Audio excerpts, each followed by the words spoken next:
Well, good morning. Good morning and welcome to Earth Day 2021. I want to begin by acknowledging that we are meeting today on the ancestral lands of the Duwamish people and more broadly the Coast Salish people who have stewarded this land since time immemorial. We are honored to be here today to contribute in some small part to the restoration of what has been lost. We were here last July to see this King County's newest urban park. And we can already see some remarkable improvements here. County crews and partners, Friends of the Trail, Dirt Corps, they have stepped in and removed some 7 tons of debris from this park and truckloads of noxious weeds. Thank you so much to our partners. And as you'll see shortly, a once degraded stretch of woods in the middle of a developed urban area is beginning to spring back to life. Renewal demonstrates what we can achieve when local governments act as a catalyst for community action. And that community action is about ecological restoration, to be sure, but also about social restoration, about dismantling systemic racism, about ensuring that green spaces like these are available not just to the privileged, but to everyone in our community. And an example of our responsibility globally of climate action, because these very trees, these Northwest forests, absorb the carbon that is contributing to a rise in temperatures globally. This is part of our contribution to turning back that threat to humanity. The native vegetation is returning. This is not it right here, but that will be gone. We're going to be nurturing and planting vegetation that will benefit the birds and the pollinators and the wildlife. Trees that were once choked by ivy like this are healthier now and less stressed and more ecologically productive. And soon we will have a safe and welcoming park in a neighborhood that has lacked access to open space for far too long.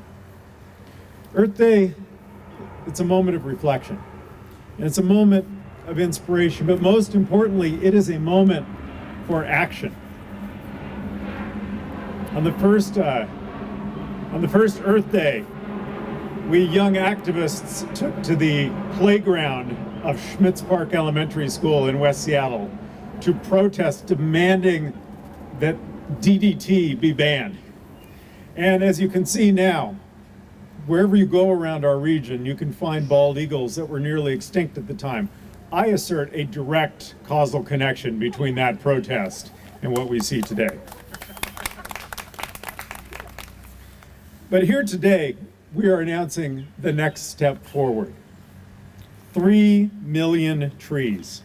It's our commitment to increase urban tree canopy. It's our commitment to protect the forest land that is storing carbon now. It is our commitment to make sure our forests are stronger and can withstand the onslaught coming from global climate change. The people of King County want to support environmental initiatives, but they don't just want to stand on the sidelines applauding. They want to roll up their sleeves and put on their boots and get in there and help. And believe me, we welcome that help. So our volunteer coordinators will show how we are making it easy and making it enjoyable to pitch in year round. That's how we got to 1 million trees more than a year ahead of time. And that is how we are going to tackle this 3 million tree challenge. It's part of my proposal for our update to the Strategic Climate Action Plan that's now before the County Council. It's our roadmap to a more resilient, more sustainable, and more equitable King County. Now, I know the Council shares my commitment to successful community-led action like this. So thanks to all of our staff, thanks to all of our partners, and thanks to everyone who contributed to the early success you're going to get a peek at this morning. Thank you all for being here. Good morning. Osta Sunale. Katrina. Donago Hai. I am Katrina. I am from the White Center Community Development Association, and I'm honored to be here. We're honored to be in partnership with King County and Executive Constantine. We're so grateful for your commitment to this work. We're so grateful for all the trees. We're so grateful for the open space for our community. I really just want to say how essential it is that all of us have the deep connection with the earth and with nature that we were born for. And that connection is really the root of our interconnection with one another. That when we take care of the earth, we'll be better at taking care of each other. And I hope that our community will come and be in this space and absorb all the good medicine that this place has to offer. And we from the CDA are just so, so grateful that you all have made this happen. Hope. Hello, I'm the proud school leader of Rainier Prep. My name's Maggie O'Sullivan, and we have a public middle school just 2 blocks up the street with 340 middle schoolers that like to get out and move. This is going to be a partnership where we get to learn about the science of the forest that's right here, but we also get our physical education, and we know the benefits to the students' mental health and also the staff's getting out and taking a break, walking in nature, and then heading back to work. It's fantastic to partner with you all. We are so grateful, and happy Earth Day. Good morning, everybody. I'm Jose Narvaja. I'm an urban forester, crew lead, and I think most importantly, a teacher with the Dirt Corps. The Dirt Corps is a tribe training program, and through a mix of classroom, hands-on experience, and fieldwork opportunities, our aim is to provide equitable access to training in a variety of green jobs in and around the Duwamish Valley. This includes natural area work and weed control, invasive weed control management, such as the work that we did here at Glendale Forest. We often work in healthy lands projects with a crew of folks with a broad range of experience and expertise. Some have been in the field for years, while others today, their work at Glendale was their first opportunity to be out working in an urban forest. Here at Glendale, we had trainees involved in the initial weed management when this forest looked like carpets of ivy and walls of blackberry. In addition to teaching the technical skills of how to remove ivy from a tree and how to identify proper techniques for removing blackberry in different areas, we also spent time talking about the site ecology, practicing native and invasive species ID, and talking about the significance of this green space, not only for the communities, but also the watershed in which it sits. I truly hope that the trainees get an opportunity to come back and see how the forest has transformed over just one season. I know that today, when I came back here today and saw how the forest had changed, I was in awe by the changes of the changes in the forest that I see. I look forward to seeing how this forest continues to mature over the next years. Good morning, everybody. It's a real pleasure to be here and back at this site and to see all of the changes that have happened since we were here in July. My name's Jaime Lauke. I'm the Chief Impact Officer at the Washington Trails Association. And we at WTA represent a community of hikers across Washington State. And this project really represents the power of partners coming together to ensure that all Washingtonians have easy access to the benefits of nature. So we're really thrilled by the work that's happened, and we also think that locations like this provide an opportunity not just for folks to get outside, but really to introduce communities to the benefits of nature and to create spaces for communities to give back. So one of the things that we at WTA do are host events for communities like Rainier Prep and like local communities here to really teach them about trail development, trail design, and how fun it can be to get outside and to really give back to nature and enjoy the benefits with the community. So we're really thrilled to be here and thrilled to see all of the great work that's taking place. Good morning, everyone. Happy Earth Day. I'm Dan Sorensen. I'm with the King County Noxious Weed Control Program. And what you'll see in a few minutes is an example of the efforts by the King County Noxious Weed Program's Healthy Lands Project to remove invasive plants that damage our forests, creating space for the native plants to return and thrive. By removing the heavy ivy that was in these trees, we are protecting the resources we already have.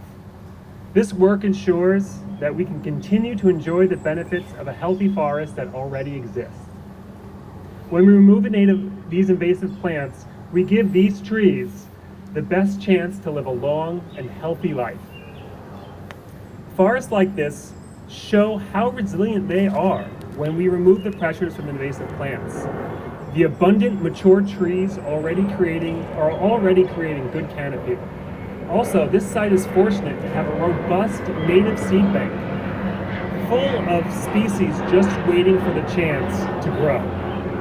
Just a year after we released the native plants and trees from the overwhelming competition of ivy, blackberry, knotweed, holly, and other invasive plants, the native forest is already rebounding and showing improved growth. Spring wildflowers like bleeding heart and waterleaf are emerging where blackberry and yellow archangel once were abundant. Native ferns and shrubs and trees are leafing out without being covered by ivy and blackberry or shaded out by thickets of dense holly. Because of these efforts by the Healthy Lands Project and our weed control crews like Dirt Corps, the community will be able to enjoy the benefits of new open space without the negative impacts of these invasive plants. Thank you. Hello, good morning. I am Lena Rhodes. I'm the Volunteer Program Manager for King County Parks, and I use she, her pronouns. Our volunteer program has been leading community members in hands-on experiential ed and service learning projects for over a decade. And this summer, we're getting ready to start Parks' first Youth Conservation Corps. We're really excited about that. We believe in connecting people to land through environmental service learning. We live out this value by leading events in parks to build a sense of belonging and a sense of place for all. We are working to better center equity through our work, thinking and acting critically as we address the systematic racism and inequity that is present in some mainstream environmental and volunteerism sectors. We are humble to all we have to learn and all we have to dismantle through this work. All year long, our small team designs and leads outdoor experiences in parks, exploring the plants, the history, and current cultural relevance of the land for our Northwest Native tribes, and how these healthy ecosystems that we've been talking about, how they can benefit us all. In the spring, summer, and fall, we work with community members to remove plants that are damaging the balance and diversity in our forests. In the wet winter season, we work with community members to plant native trees and shrubs in those same sites to rebuild a healthier landscape. What we know about forests, and as Dan described, that they need to have a lot of diversity, a lot of different types of things growing, a lot of different ages of plants and trees to be able to thrive and to be able to do their job that our community so desperately needs these forests to be able to do. Our projects help build this diversity back into these forests. Parks and green spaces do not exist separately from our neighborhoods.